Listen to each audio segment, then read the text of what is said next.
Sí, quisiera escuchar su comentario sobre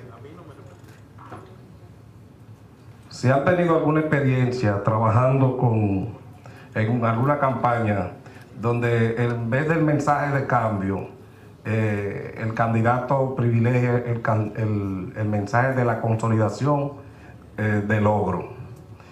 Y quisiera también que ustedes me respondieran, si la guerra de Irak, Estados Unidos, la administración Bush, la hubiese estado ganando, hubiese tenido mayores aciertos, ¿cree que el mensaje de cambio hubiese tenido la misma contundencia que tuvo con Barack Obama?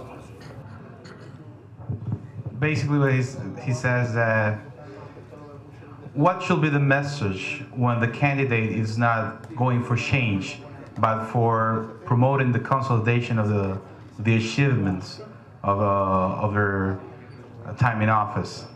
And if you think that in the case that the Iraq War was actually a successful war, if the change message that Obama delivered is going to be as successful as it was.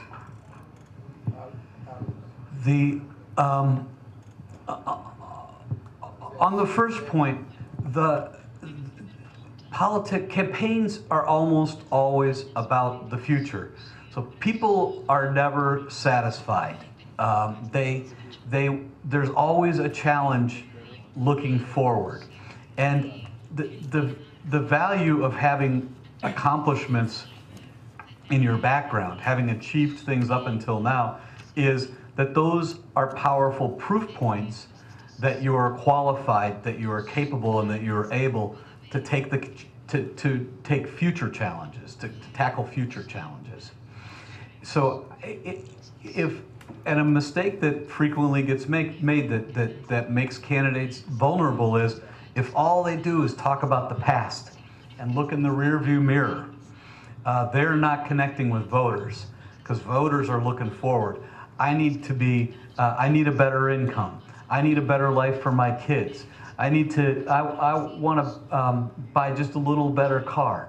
I want to have, right, all those aspirations, and they're not all material aspirations, an aspiration for healthcare, an aspiration for safety, an aspiration for national identity, and feeling more proud of the country. All these things are in the future that they expect politicians to do. What are the proof points that you are capable of achieving those aspirations for voters while you've achieved other aspirations in the past? You're qualified. And that's how I would use accomplishments. And as you say, consolidate them for future, for the future message. But I wouldn't run solely on the past.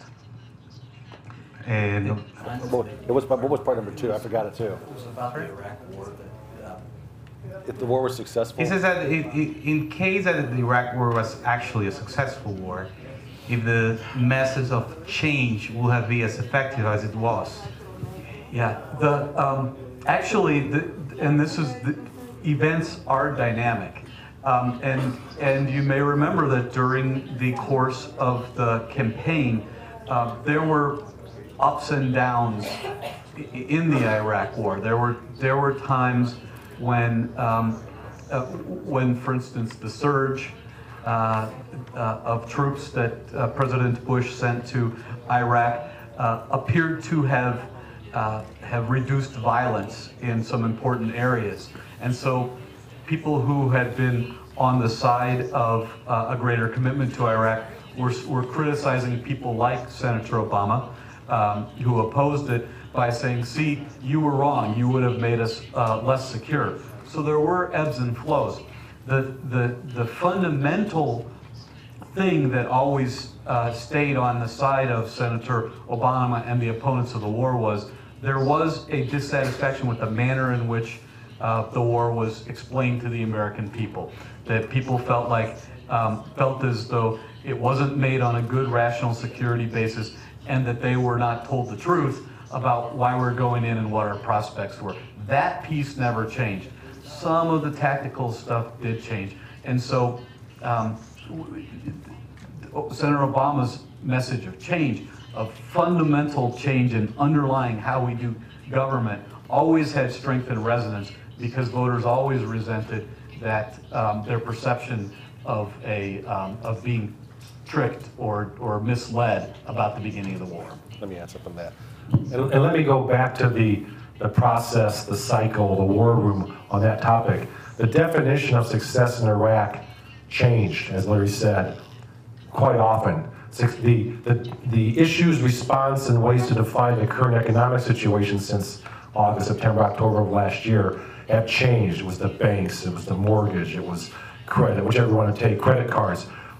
By having that continual process, understand the nuance of how the definitions have changed, allows you to make sure that you're able to communicate what you are doing substantively, or what you're trying to do as a campaign, to respond to those nuanced changes of the issues that are happening in the dynamic election. That's why you want to have those types of meetings, because if the definition has changed, you haven't been talking about it, thinking about it, and you've put stuff out there over here, and now the definition's over there, you have no chance.